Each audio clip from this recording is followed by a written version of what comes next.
Well, hello there. Welcome to another episode of Ordinary Guys Bourbon. Today on the program, a very special guest, a guy who's anything but ordinary. You've seen this guy before. It's my dad, Greg Stevens. Dad, how are you? Hi, everybody. How are you? Great. Yeah? Yeah, fantastic. Have you had a couple bourbons before the show? Maybe a couple. Well, okay. Maybe one. Maybe Yeah. one. Yeah, one. So this is, I think, your fourth or fifth time on the show. We're in the home stretch. This is like the second to last episode, maybe, of season 2. Okay. And season 3 is going to start, and there's going to be some changes. Some things I'm not going to share, right? There's going to be a little bit of a surprise. Right. But before we get into the bourbon today, I want to talk about our ballots, right? Okay. And our scoring system. So, when we put this together, when I first put the scoring system together, I don't know, 6-7 years ago, I wanted to keep it as simple as possible. Yeah. And so we've got the heritage, maximum 20 points, taste and drinkability, maximum 40 points. So clearly that's the biggest category. Right. Affordability, that's an important thing, I think, for ordinary guys. So that has 30. And then design, we've got a maximum of 10. Is there something we should change? Like, what do you think? Well, I think accessibility on buying these bourbons is kind of important. Yeah, that's a good point. Yeah. But do you think that like regionally, that might be different availability? I'm just familiar with the Detroit area, so I don't know. Yeah, I'll tell you what. We went to 5 Barrel today. Yeah. And they had. I mean, obviously the selection there is it's always fantastic. Yeah. But they not only did they have the normal Blantons, but they had the little 375 Blantons. Oh yeah. And like normally, where a Blanton's is used to be a $60 MSRP. You're hard pressed to find Blantons for less than $150, $200. Priced at $92. Yeah. That's an affordable. I mean, the guy's not trying to gouge his customers because he's only paying $60 for that bottle, Right. or $50 for the bottle. Yeah. So accessibility, I think that's it. But like, do you think the weight should change at all? Right. I mean, Well, you still want to add up to 100. So yeah, math is. What would you good. take away here? I think maybe affordability and availability are kind of tied together. Yeah. Right. What do you think? Could be. Yeah. I could drop a little bit down for heritage. I mean, the heritage seems to be the same kind of thing. If it's a Jim Beam product, Elijah Craig product, it scores high. If it's something that's a new thing, it scores low. I think heritage should still be higher than design of the bottle. I agree with that. But affordability and availability, maybe increasing those two together, or call them as separate items. But Maybe drop taste and drinkability down to 30 and give affordability and accessibility a 30. I like 40, that. I like that. Or whatever, yeah. We only have a few ballots left, so we have to reorder anyways. Right. So Okay. I think we could do that, and it might be easier for the math for some. Yeah. On last week's episode, Ken was on, and he made a comment about how he struggled before, and so I think he skewed his results just so that would make it easier for his math. Yeah. Right. Everything by 5. And I didn't check. He might have still made an error. Right. he might have. But I think that's a good point. Anything else you think should change about the ballot? No, that's about it. Looks good. Yeah. Yeah. So I noticed in our background today we've got the Christmas word find. Have you been doing a good job with this? Now the grandkids have been doing it. Yeah. Are you sure?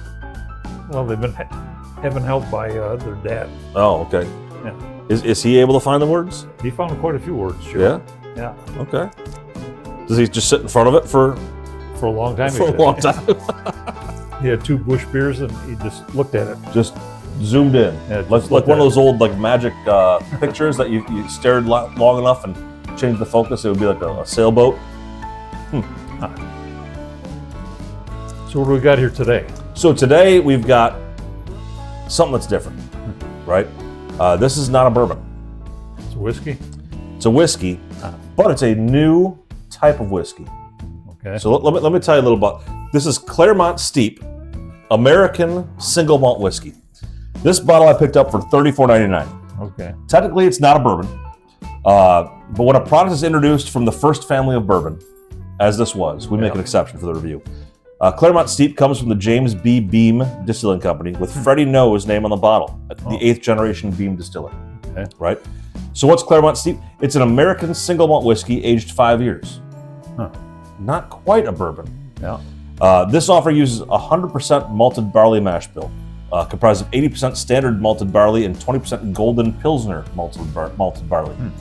It's crafted, so says beamdistilling.com, with a relentless focus on malted barley. Relentless focus. Yeah. Allegedly, Freddie No sampled 67 different barley varieties to enhance with the Beam family jug yeast in the creation of this. It's made of the same limestone water that filters other Beam products. It aged in the same climate for barrel interaction. This liquid certainly belongs in the Beam portfolio, which is why we've included it in today's program. The American single malt is a newly recognized category by the TTB, or the Alcohol and Tobacco Tax and Trade Bureau, a U.S. Treasury Department agency that regulates alcohol and tobacco. In fact, the standard became effective on January 19th of this year, 2025, making it the first new American whiskey category defined in over 50 years.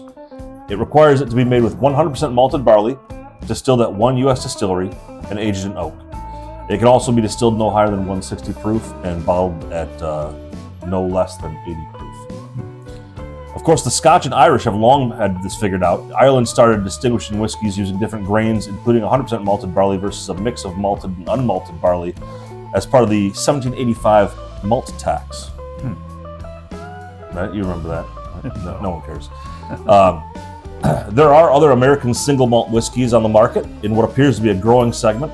Jared Himstead, the Vice President of American Single Malt Commission, recently stated, quote, "American single malt is the next big thing in whiskey. It has been one of the fastest growing categories of whiskey in the world for several years now and promises to expand even more with this new ruling," referring to the TTB ruling. But even with a new definition adding to the regulations, we still have much work to do to establish the category of American single malt on the global stage. So Bullet, Walleye Run, Cedar Ridge, Stranahan's, Copperworks, even Jack Daniels has entered this space, American single malt. So a little bit different. I mean, this is 100% malted barley. What's the proof on this again? I think it's 80 proof. I couldn't see it on the bottom. 87%. Oh, okay. So that's what, 94 proof? Yeah. So, I mean, the bottle's kind of neat. I mean, we're getting ahead of ourselves, but Clermont Steep. Clermont, I think it's where Jim Beam does their distilling, right? Grain 100% hand-selected malted barley, fermentation, heirloom jug yeast recipe, aged 60 months in new American oak. And here we go. It says, defined by process and place, just a single malt couldn't exist without steeping the origin, or steeping the grain. We couldn't exist without Clermont, Kentucky, heartland of American whiskey and home of our whiskey-making craft for over 80 years. So Clermont Steep. Okay. Cheers. So cheers to you. We do this one first. Yeah.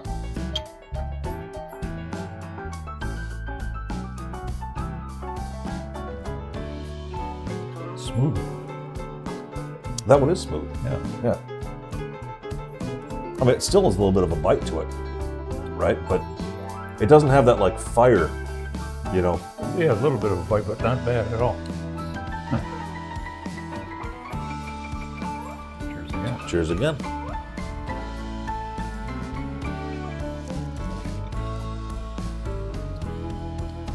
I like it. It's good. Yeah. Yeah. I don't think it has the same sweetness as bourbon. It's better than that whiskey that we bought at Sam's Club for $18 a bottle for a It was a 1.75 liter huge bottle. jug, Yeah. right? It's better than that. I think so too. Yeah. I think so too. And you can't, like with some whiskeys, the wood flavor, without getting too technical, the wood flavor is very forefront. Yeah. Right. It doesn't have that. No. But I mean, the sweetness though, like I like the sweetness of bourbon. Yeah. Right. And it doesn't have the same sweetness. But if you compare this to like a Scotch or an Irish whiskey, it certainly is smoother than those. Definitely. And how much is the bottle? I think $34.99 was what I paid for I'd this buy one. it. Yeah? If I saw it at Total Wine, I'd pick it up. It's a nice looking bottle. Yeah. Well, let's get to the scoring Okay. with our existing system.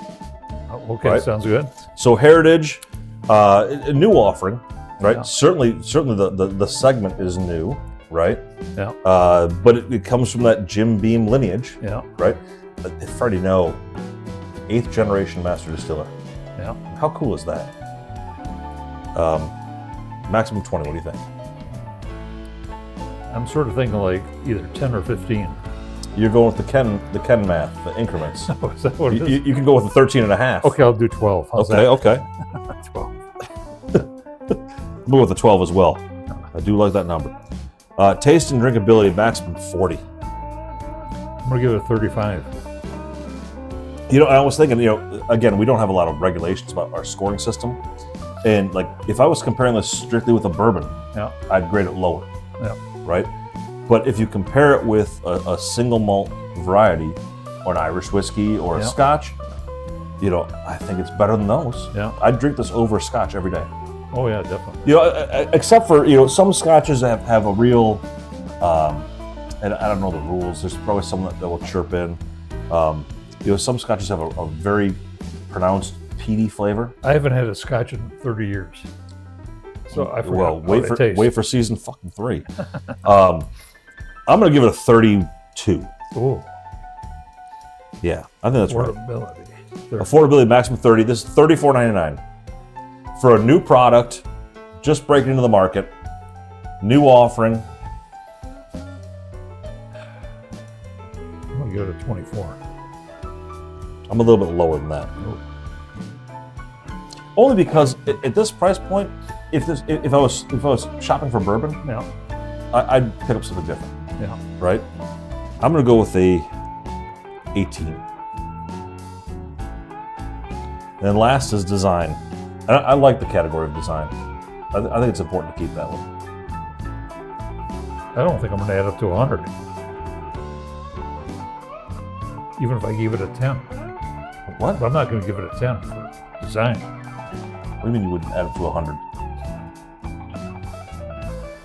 No, you won't add it, because unless you give it a maximum score on heritage, taste, and affordability, Yeah. right? Well, I mean, what do you think of that, though?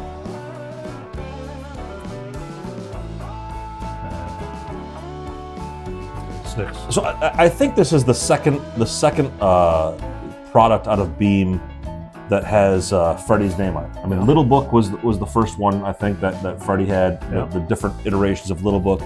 I think this was the second one that has Freddie's name on the bottle. Yeah. I might be wrong. You give it a 6. I like it. I like the bottom. And look, it's got Beam Distilling on the bottom there Yeah. Oh, yeah. in the glass. This is hold on. That's nice. That's nice. That's nice detail, Yeah. right? I wonder what this is. I bet this is important in the manufacturing process. This little dimple here. Well, it has to have something to do with how the glass is Yeah. made, right? I'm gonna go with a 7. So what do you have? You want a calculator? I think that's 72. I've got a 69. Mike Franciscovich, if not exposed to a hostile work environment, Yeah. he might think that's hilarious. What do you got? 69.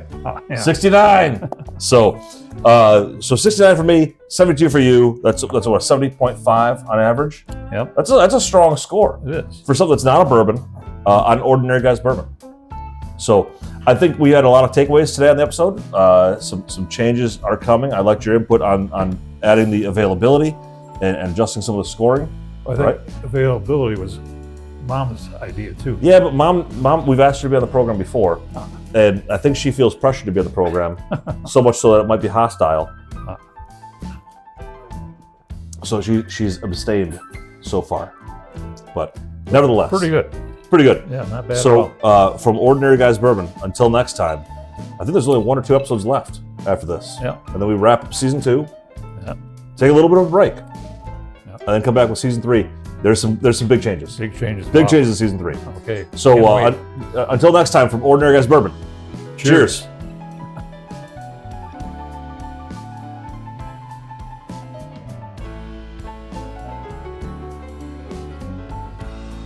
And your shirt's recording. Positive. So the red light. Yeah. Don't pluff daddy me on this. There's a timer. It's okay. Okay. I think we're ready.